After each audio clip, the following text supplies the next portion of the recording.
Hello, welcome back to Wales. It is a terrible day today for weather. It is completely throwing it down, so I need my coat.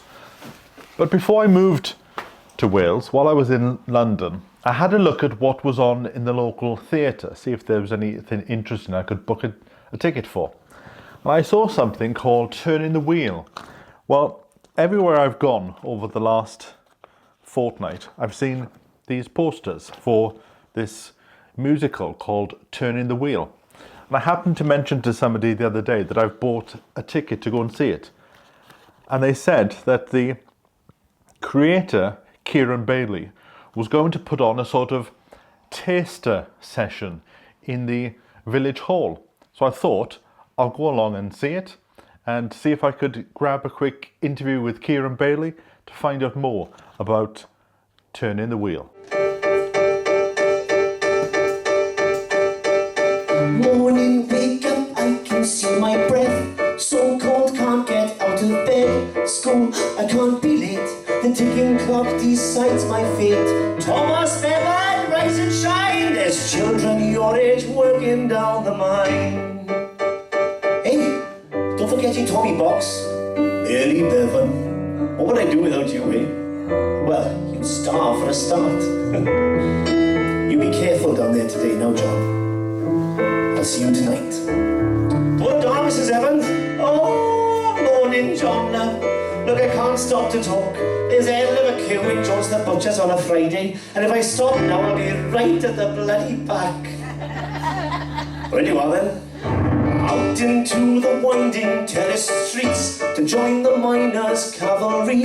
March on to the mines, shops and cafes spring to life. Ladies chat with much ado, stories that aren't always true. The river's black, the skies are grey. It's just like every other day today. And I hear myself say, I wouldn't have it any other way. Put it down, Mr. Mancini. Ah, buongiorno. Ciao, shomai, and welcome to my home. Please come, sit down, make it your own. Cafe di Mancini, the hub of the community, cross-section of society. You'll find them all in here with me. Children with no money, wanting sweets. Suppose it keeps them off the streets. And there's the evening crowd. They'd rather drink, they're not allowed. They fill my tables all night long and sing to me their favorite songs. But it's a meager price to pay to keep them out of trouble's way. And I hear myself say, I wouldn't have it any other way. So ciao, buongiorno, come va? Se toiti heddiw bore da. There are many ways to say good morning, how are you today? Try the Welsh Italian way. Looks like frothy coffee's here to stay. Louisa Mancini, you are going to be late. All right, Papa. Look, there's Di the milkman, same old seat. I swear he comes here more than me. And there's the steam pipe man, who places order then demand from me. Hey, what's the cheapest thing to drink? And I'll just smile and I'll just think, despite his lack of social grace, he's put a smile upon my face. And I hear myself say, I wouldn't have it any other way. So ciao, buongiorno, come va? Se toiti heddiw bore da. There are many ways to say good morning, how are you today? Try the Welsh Italian way. It looks like frothy coffee's here to stay.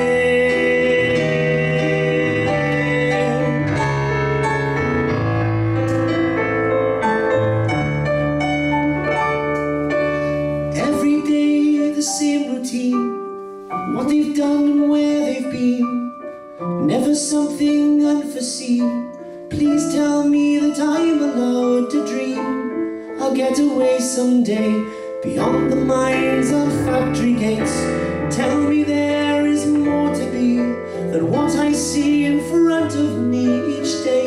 As I hear myself say, I'd surely have this any other way. Diolch yn fawr. Thank you very much, ladies and gentlemen. So Turning the Wheel is a musical which celebrates the community, camaraderie and culture of the Rhondda Valleys, focusing on our humour and our sense of hiraeth. So there's a young character named Thomas Bevan who grows up in the Rhondda in the period of, say, 1890 to 1910. And it follows his kind of life as he grows up in the valleys at those times. And he becomes a miner himself. I don't want to give too much away, but he then goes on to kind of say enough is enough with these working conditions of the miners at the time and kind of lead the miners' revolution. So it's not all, you know, hardships and everything. We've got humour as well involved. There's a character called Mrs. Evans, who is a regular at the Welsh Italian Cafe, which is another prominent feature in the show. And this is run by a guy called Marco Mancini, who is representative of the Welsh Italian communities, which we wanted to capture as well. So that's where the kind of humour of the valleys comes in, I think. And I've tried to just marry the two things together to show the hardship, but also the lovely feeling of the community, and also, like I say, the humour, which I believe is all very special, and I personally believe is quite unique to this area. So you've been going around today putting a presentation on, so the show is an actual full-blown professional musical. Yeah, so we've got a cast of 8 actors, which is a very large cast, you know, for a musical at this stage. So we're doing 3 performances at the Park and Dare Theatre. We've got live musicians on stage, myself and a friend of mine called Sean Russell Jones, and yeah, they're all professionally trained actors and musicians and singers, and we're very lucky to have the cast. I've been trying to get these people since October of last year, because they're very much in demand, you know, so I'm blessed to have the cast I have. So the Tonypandy Riots were a series of riots which were in 1910 to 1911, where the miners were striking from work. Well, the coal owners brought in outside labour to replace them, and then the miners were obviously starving, they didn't have any money, and riots, that's what sparked the riots over these period of time. So the coal owners then would be in touch with the government, who would bring in members of the police forces from around the UK. They'd have police forces from Somerset, or, you know, like the Bristol area, or from other areas around the UK, to come down to Wales to try and crush the movement. And there was also involvement with the British Army, which was authorised by the Home Secretary at the time, who was Winston Churchill. So for me, I think it's important we touch on this, because the story is kind of how the miners were kind of put down and their wages weren't fair. And I believe that situation has created, you could argue the NHS was born out of that situation, you know, of community and, we need to improve this. So I feel like it's important to touch on the Tonypandy Riots, because that's when it really came to a head, when the miners kind of said, enough is enough. And I think we mustn't forget the level of oppression that came down on those people who were simply trying to fight for a fair wage, you know, and better working conditions. I've been into musical theatre ever since I was a teenager, really. And when I was in school, it wasn't particularly cool to be involved in those things. But I've loved these musicals since I was that age, say 16, 17. And I suppose inevitably those influences rub off on you then, don't they? As when you go to write. The place where I feel most comfortable then is writing for orchestral kind of big productions and like shows. Musicals has always been a bit more expressive for me rather than a pop song or a rock song. I'm that kind of writer. So I think when I did get the funding, I thought either I can try and do another album which nobody's going to listen to, or I can do something which I think I could do, you know, which I could think actually could make something of itself. So is this the first stage musical you've done? Yeah, so the musical was written in lockdown period when I was given the grant, and then we had another round of funding from Arts Council Wales and Pen y Cymoedd, and I was able to stage a small production of it over in Studio 1 in Park and Dare.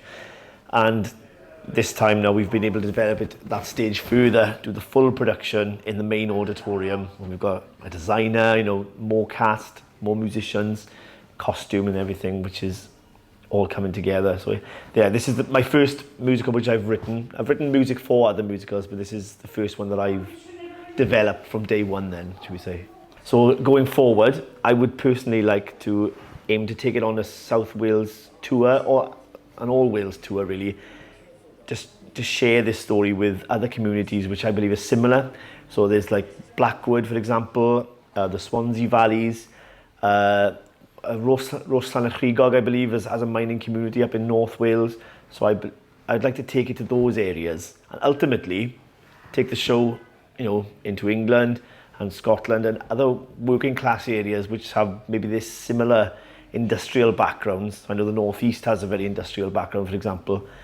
And I mean, the sky's the limit for me. I always think big, because I did some work in Australia on a cruise ship a couple of years ago. And there's loads of people over there who say, you know, hey, I'm Welsh too, you know. And they still have that feeling of being Welsh, even though they were born there, brought up in Australia. You know, they feel some kind of belonging there, some sense of belonging to Wales or wherever their ancestry is from. So I'm hoping they can go even further again. I think Welsh people are very good at laughing at ourselves. You know, we don't take ourselves too seriously. And we can, like, for example, if we hear yourself speaking back now after this, I'll be thinking, oh, I sound really Welshy, you know. But we're very good at embracing that and saying, hands in the air. Look, I know I've got a funny Welsh accent, you know, but we're not offended by it. We embrace it and we say, yes, this is who we are. So I think there's a lot of humour that can be found in the valleys, you know, and you only have to walk into one of the local pubs or local clubs or the Women's Institute meeting where I've just been at. And I said to my sister on the way down, I said, these events are a wealth of information, you know, for whatever play I decide to write next, because there's so many golden nuggets coming from these members of the community. I wouldn't have it any other way. So ciao, buongiorno, come va? Sento iti heddiw bore da. There are many ways to say good morning, how are you today? Try the Welsh Italian way. It looks like frothy coffee's here to stay.